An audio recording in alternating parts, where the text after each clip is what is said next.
السلام علیکم خواتین و حضرات، بسم اللہ الرحمن الرحیم۔ شروع کرتا ہوں اللہ کے نام سے جو بہت بڑا مہربان نہایت رحم کرنے والا ہے۔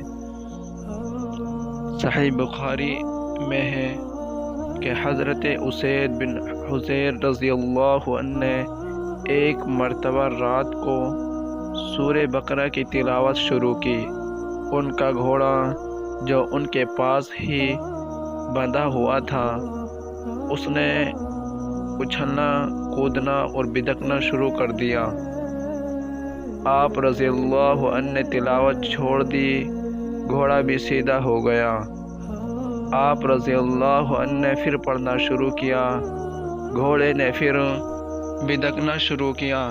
آپ رضی اللہ عنہ نے پھر پڑھنا موقوف کیا، گھوڑا بھی ٹھیک ٹھاک ہو گیا۔ تیسری مرتبہ بھی یہ ہوا، چونکہ ان کے صاحبزادے یحییٰ گھوڑے کے پاس ہی لیٹے ہوئے تھے، اس لیے ڈر معلوم ہوا کہ کہیں بچے کو چوٹ نہ آ جائے۔ قرآن کا پڑھنا بند کر کے اسے اٹھا لیا، آسمان کی طرف دیکھا کہ جانور کے بدکنے کی کیا وجہ ہے۔ صبح حضور صلی اللہ علیہ وسلم کی خدمت میں آ کر واقعہ بیان کرنے لگے۔ آپ صلی اللہ علیہ وسلم سنتے جاتے اور فرماتے جاتے، اسید پڑھتے چلے جاؤ۔ حضرت اسید رضی اللہ عنہ نے کہا، حضور صلی اللہ علیہ وسلم تیسری مرتبہ کے بعد تو یحییٰ کی وجہ سے میں نے پڑھنا بالکل بند کر دیا۔ اب جو نگاہ اٹھی تو کیا دیکھتا ہوں کہ ایک نورانی چیز سایہ دار ابر بادل کی طرح کی ہے اور اس میں چراغوں کی طرح کی روشنی ہے۔